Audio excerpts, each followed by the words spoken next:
the pursuit of the American bison. That was something that appealed to me. I'd grown obsessed with the animals ever since.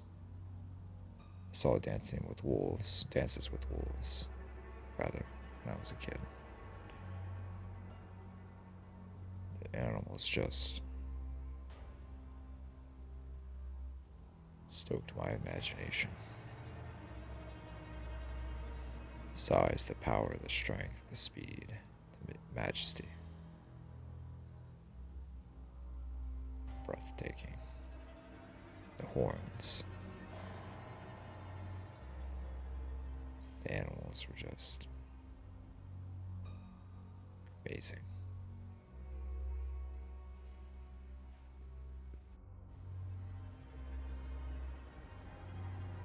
As time went by, I grew into to be an outdoorsman, a hunter, a fisherman. Mostly deer and hogs and elk, but as far as the hunting went, but really wanted to go after Tatanka, largest known land animal in North America, the bison. I had my fair share of bison meat at restaurants and occasionally from grocery stores, and I liked it quite a bit. I wanted to supply myself with the nutritious meat, along with pursuing the colossus of North America.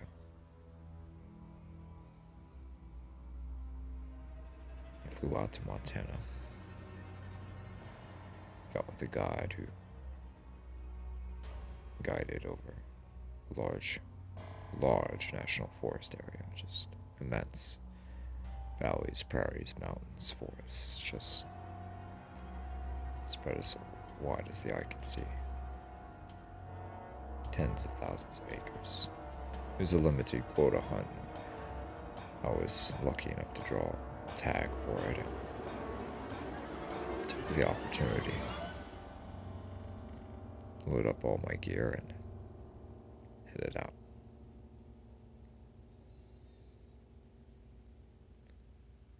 I met Alan at the airport. He picked me up and we drove out.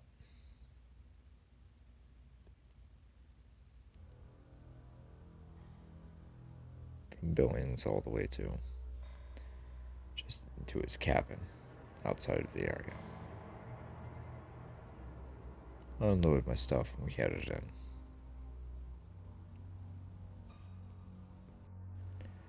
How are the numbers this year, Alan? Pretty good, he said, nodding his head. They've been on a steady increase since, well, almost 100 years ago when we nearly hunted them down to extinction in this country, but steady incline, steady increase year by year. We're getting there. I nodded my head. Yeah, there used to be 15, 20 million bison across North America. He nodded. Yeah. If we had that number and today, we'd probably never have to worry about anyone in the US or Canada or Mexico going hungry again. Yeah, no kidding. Have you seen any good bulls lately? He nodded. One of the biggest ones I've ever seen is with a good-sized herd. There's another nice one with a separate herd, a couple miles away from that one. How often have you been scouting? Quite often. Almost every single day. There's 3 good-sized herds, and I just told you about 2 of them. There's a third one about 5 miles away over that way.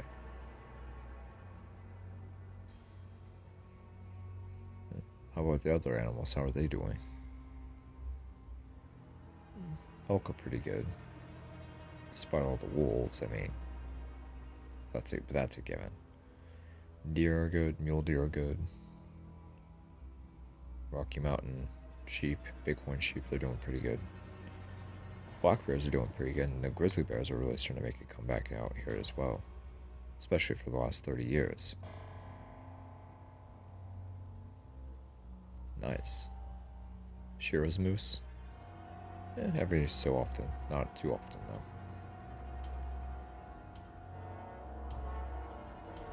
Alan seemed to be standoffish.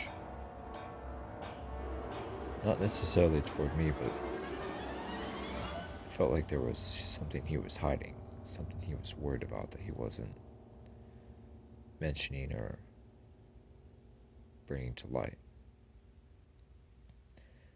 How's your operation been going this year? I asked. Pretty good. About the same as any other year. 2020 COVID was rough. I mean, it was rough for everyone, but since then we've been doing pretty alright. Took a hit back in 2020, but we recovered.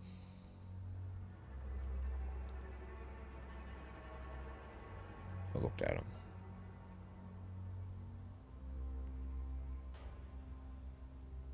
He was afraid. There was fear in his eyes. I could see it. He was worried about something but wasn't saying what it was. Is everything alright? I asked. He slowly exhaled, still staring at me, not saying a word. You can tell me, I mean, granted we don't really know each other that well, but what's going on? Something's up. What's wrong? Come. You need to sit down for this.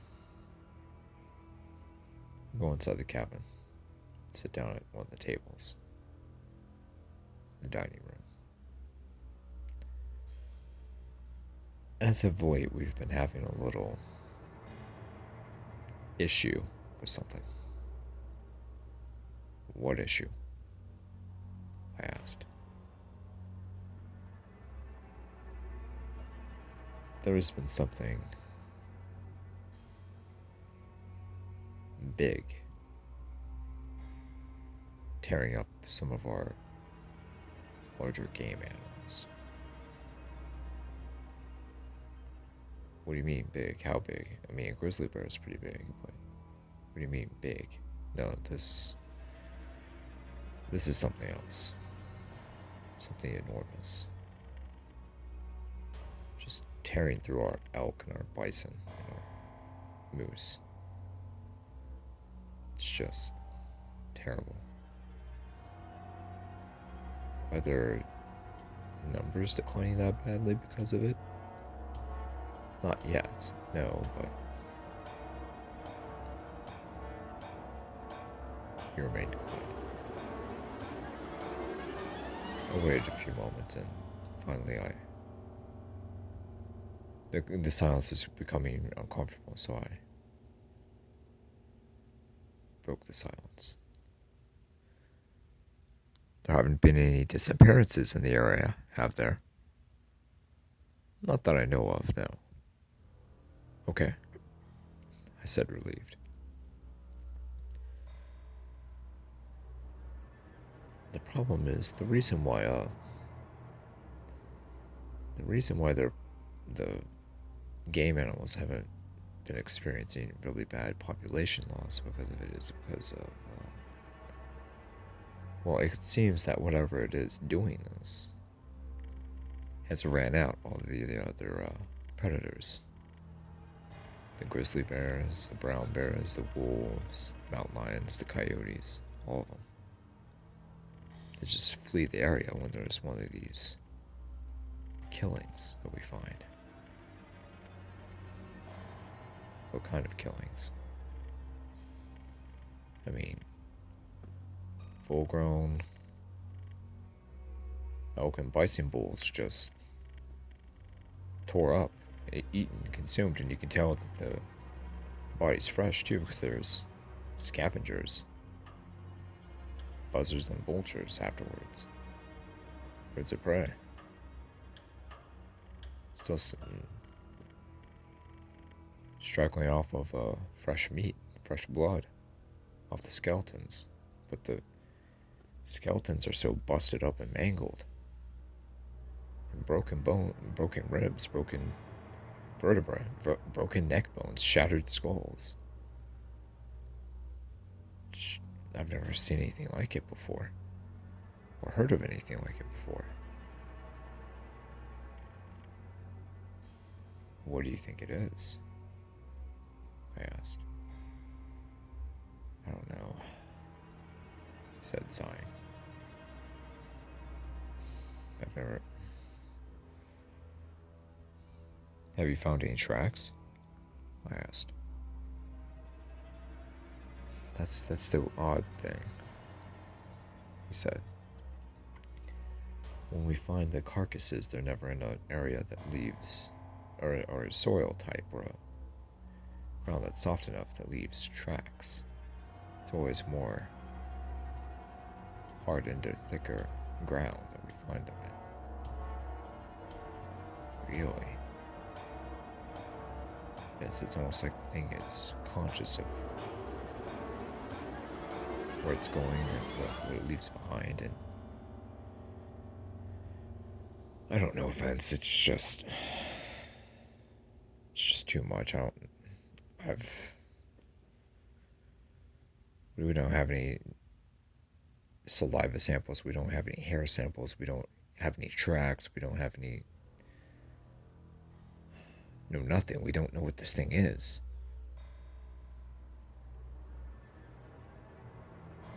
I put my hand under my chin, lightly scratching it.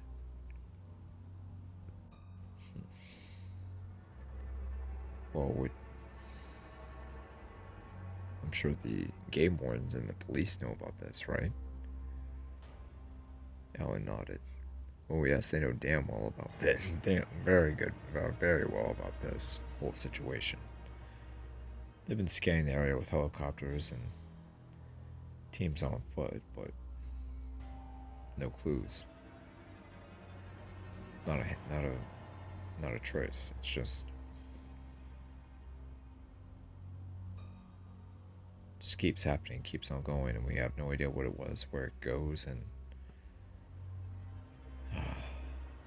it's just been hectic. Oh, I bet. We continued to talk for a little longer. The day was starting to wind down, and we had supper. Stood outside on the front patio of the cabin, rocking chairs, just talking about more lighthearted things than hit their little issue, but still the local issue weighed heavily on my mind as it did Alan's.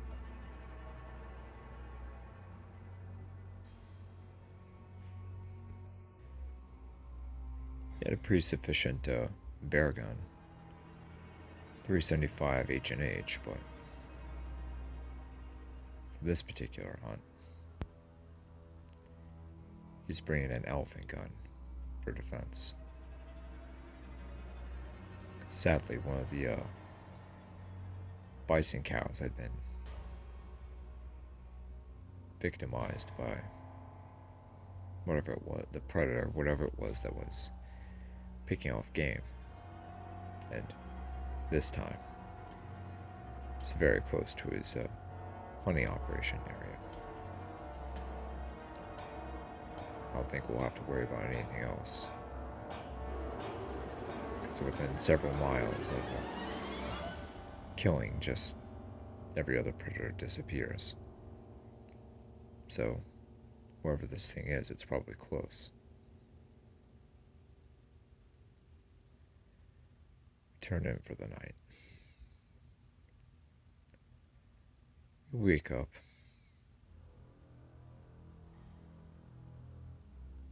I loosen myself up.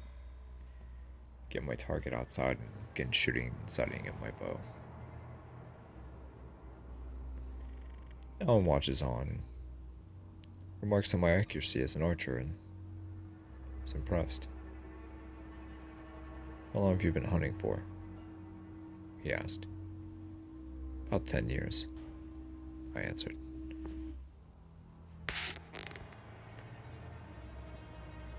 He nodded.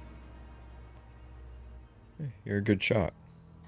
Surprised there's no archery companies that are trying to get you on their influencer team. Either one of their pro teams or pro staffs. I nodded. I keep to myself. I just like doing my business. People on social media these days are just... Yeah, I get you there, he remarked. I continued practicing. After a bit, I felt confident and dialed in. We began to head out. Our priority was to go find the herd where the larger bull was among.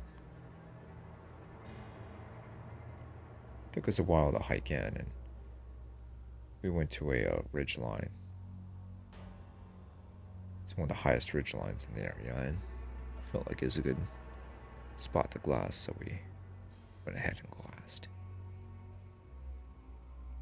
Mountains, prairies, hills, forests. Montana was amazing. The sun was just about beginning to rise just when we caught eye of the herd. Down in a valley. About half a mile. Hundreds of individuals. Hey, you can see him, said Alan, pointing to the bull. There he is, right there. There he was, just behind a calf. The edge of the formation. A Grand King, protecting his group. The wind was in our favor, and Alan made the call to make our way down there. Let's go, he said. Slowly and calculatedly, we headed down the ridge and down into the valley.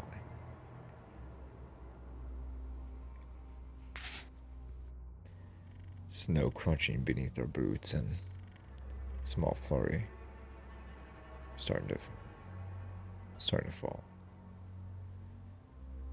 Get much snow this year? I whispered.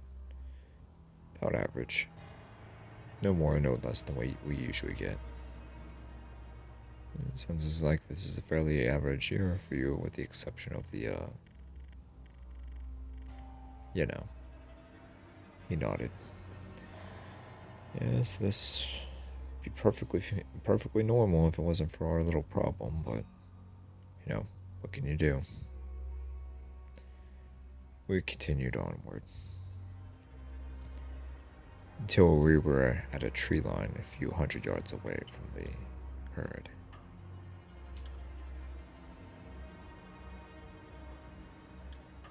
I raised my binoculars and looked. Ah, there he is, said Alan, looking behind his pair of binoculars. Right there. He whipped out his rangefinder and sighted him at 150 yards.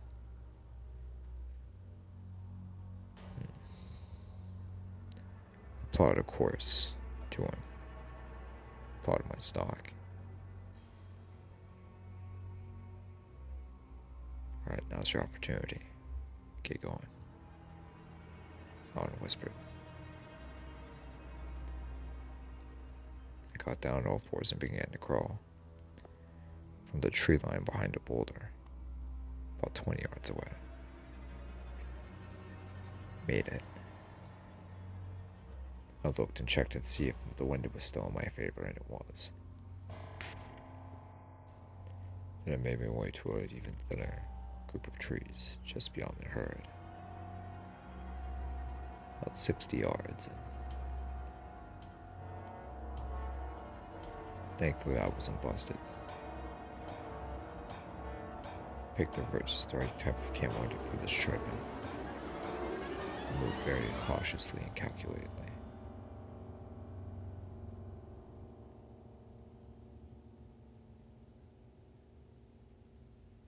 Then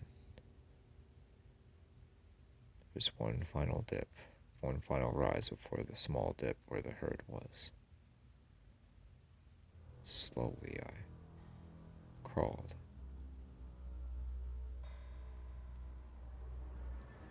Made it to the top. Still, the herd hadn't noticed me or heard me or smelled me. The giant bull was only 25 yards away. Still unseen, I drew my bow back and my arrow pierced through the lungs of the giant beast.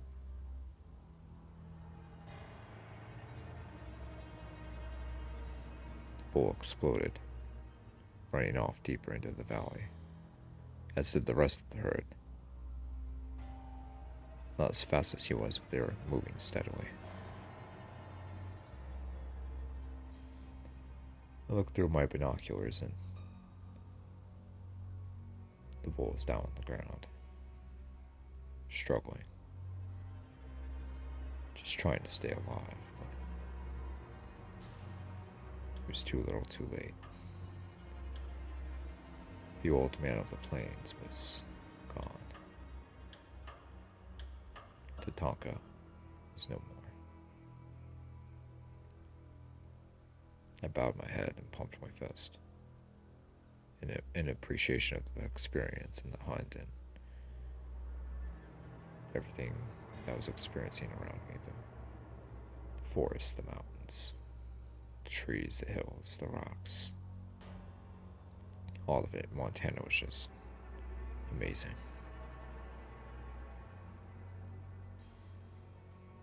I make my way back to where my guide Alan was. To my surprise, he wasn't there. Alan? I whispered. Alan. I looked around the forest. No sign of him. Not even a track. No tracks in snowfall? What the Alan! I called out again. But he was nowhere to be found.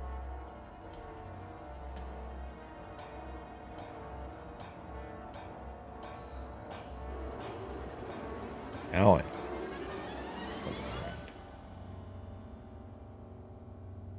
I turned back and looked at my fallen bull. The herd was a couple hundred yards beyond him now, and there he was alone, dead in the valley. Jesus, Alan, where are you?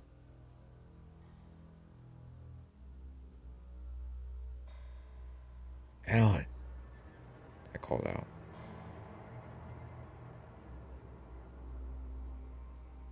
I can't let that buffalo meat rot. I can't.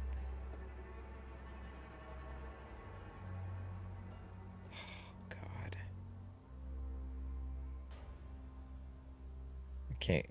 I gotta find Alan, too. So I readied my. Luckily, I brought my own cleaning kit. I'd researched what was best for field dressing a buffalo, the technique, and what was necessary to do. I began doing it. I had game bags, and I started to pack out the bull.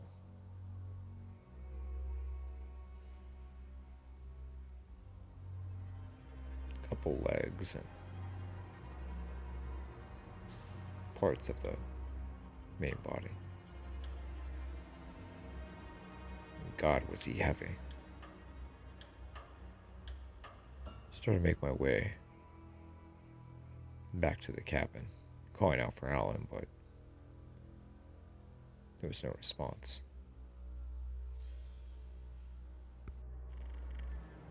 process literally took me all day to do. The hide, the skull, the meat, the bones, all of it. Separating the meat from the bones, it was just arduous. So all by myself.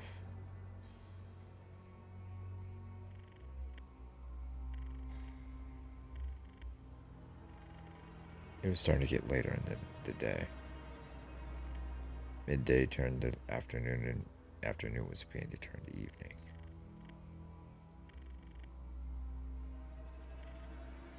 Couldn't find Alan anywhere. He was nowhere to be seen. Finally, I got to the last of the bison.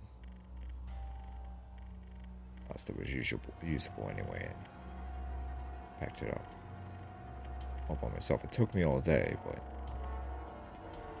finally got it done.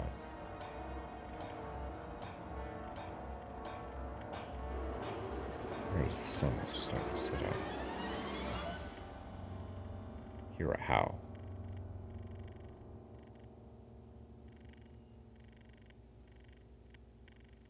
A long, lone, deep wolf howl.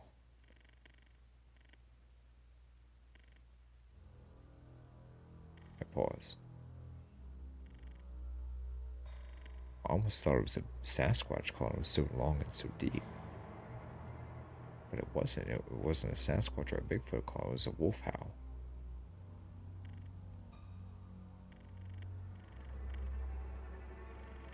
I wait a couple minutes and I hear another.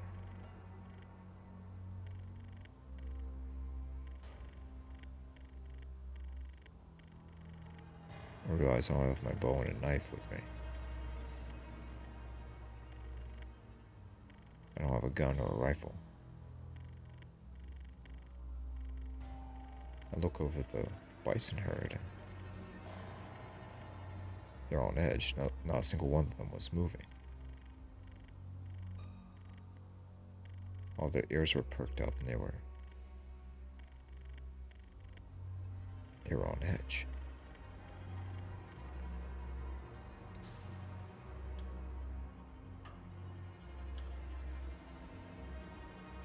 Suddenly, a gigantic black thing emerges out of the woods from a few hundred yards away and just starts sprinting toward the herd. I look through my binoculars and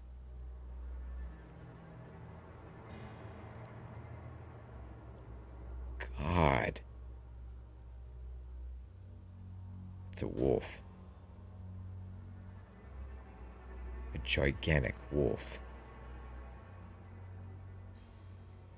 It's not a dogman or a werewolf creature. It's an actual... It looks like an actual wolf. But it's enormous. It's monstrous. It's bigger than a grizzly bear. It's bigger than a bison. It's bigger than a moose. It's bigger than an elk. It's just huge. 6, maybe 7 feet at the shoulder. I don't know, but it was big, much larger than the bison. The herd scatters.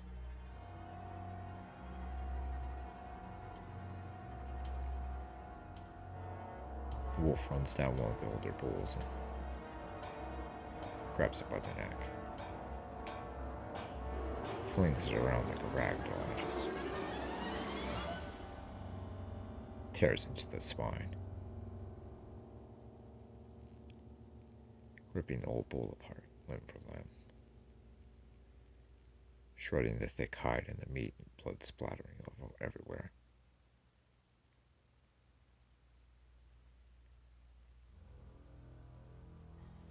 I continue to stare through my binoculars.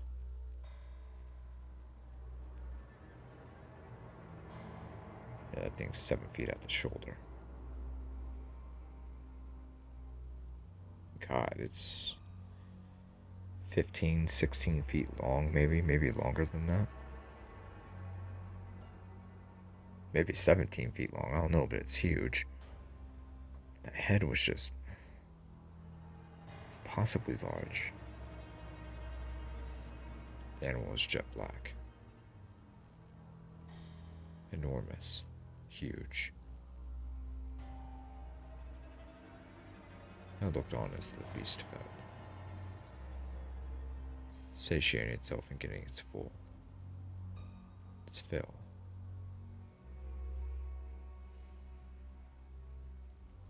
Still wondered where Alan was. Wanted to look for him more, but there was no way I was moving from where I was standing until that thing was gone out of the area.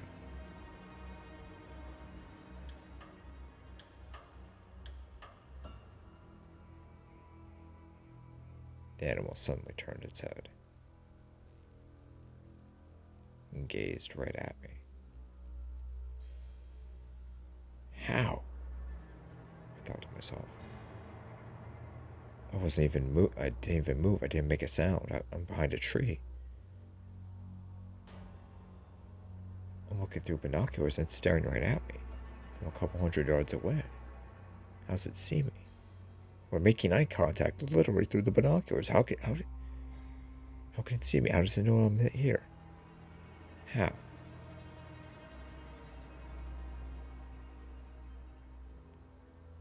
Wolf's amber eyes pierce, calculate, and stare.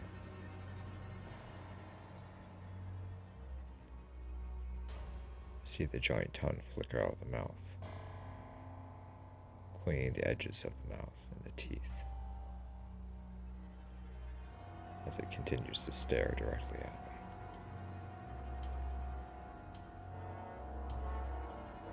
Piercing yellow eyes, the giant muzzle, giant fangs, giant eyes. The head was absolutely enormous. It was just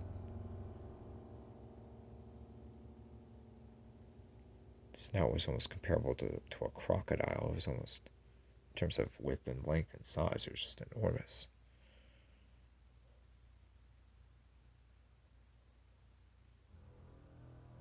Still the wolf stared as a new fresh snow flurry rolled in, dripping to the ground. The winter wind began to howl.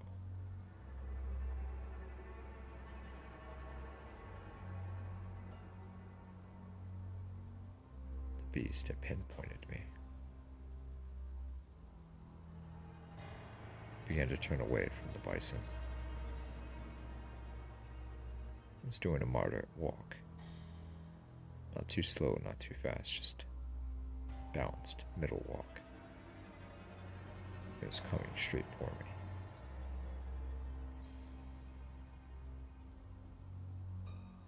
What the hell? Slowly, I didn't know what to do. There's no way in hell I could fight this thing. There's no way how in hell I could run from this thing. I can outrun bison. How the hell am I going to outrun it? It continues to make its way toward me. Its yellow eyes never leaving mine. The beast was locked onto me.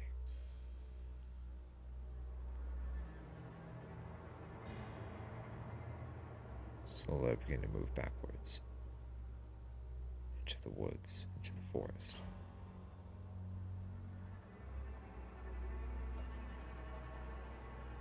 The beast continues its pursuit, walking. Now it's moving up to a moderate trot, power walk, a trot. Not a full-on run or a sprint, just a trot. Continue to back up, not taking my eyes off the animal. I make it to a patch of thick forest, and once the animal is out of sight, I just sprint. I book it. I go for the cabin. Luckily, it was the smallest portion of bison, and it wasn't weighing me down too much, but I could still feel it.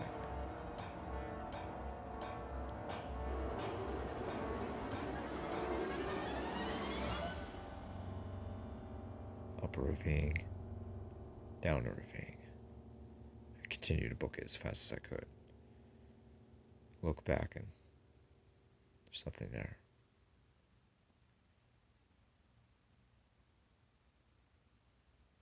I go through a patch of trees and through to a clearing, and there the damn thing was right in front of me.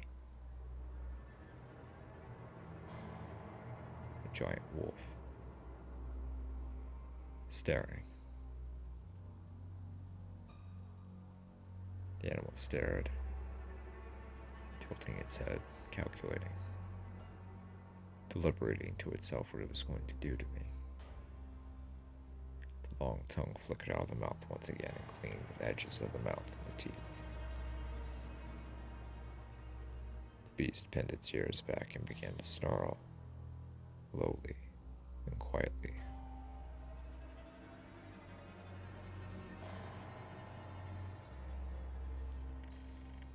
Not knowing what else to do, I knocked an arrow in my bow. As I stepped backwards, I noticed red on the ground. With one eye on the wolf and one eye to the ground, I continued to scan. Fortunately, there's patches of ripped camo clothing on the ground. All some blood-soaked bones. I turned back to the wolf, realizing what it had done.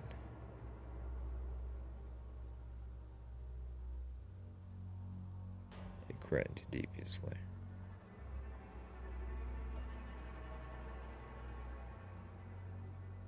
Coming forward, it seemed undaunted by my bow. Began to circle back,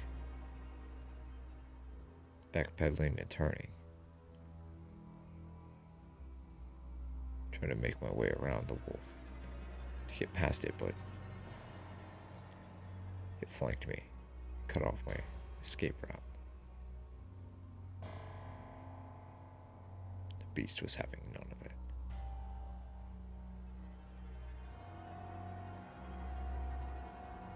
Finally, I had enough. I drew the bow, shot for the throat.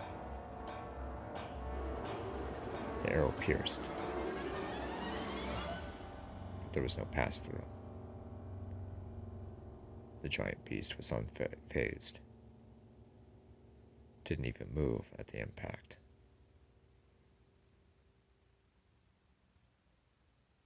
Snow was really beginning to fall now.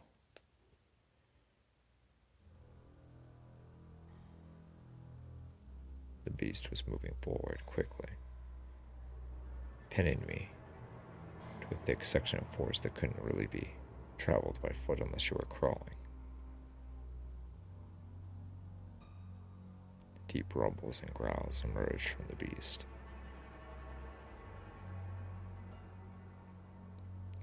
It wanted me bad. I knocked another arrow and shot, but at the chest multiple times, but the beast was unfazed.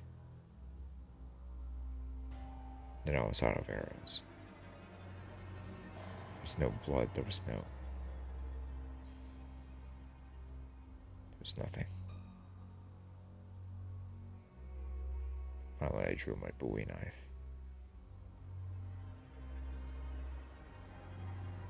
And dropped my pack and my bow.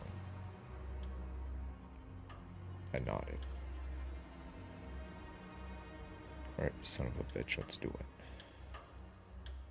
The beast circled, closing in and out. Suddenly I heard the sound of a snowmobile, along with an ATV.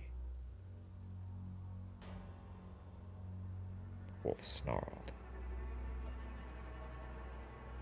The ATV was drawing near, as was the snowmobile. The giant beast slowly backed away. Its amber eyes disappearing into the blackness of the forest.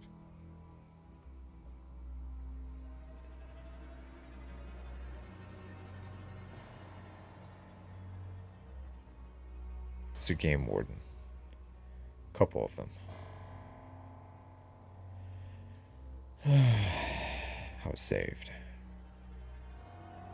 I told them the situation and showed them what I thought was remained of Alan. What happened during our hunt. Told them about the animal that we encountered, that I encountered. And for some reason they believed me. It's all good. We'll take it from here. He escorted me back to the cabin and I returned home. Still, I could still see that wolf. That giant wolf. Those eyes. Those eyes that shined right into you. I could still see them. Somewhere deep down, I knew that this wasn't over.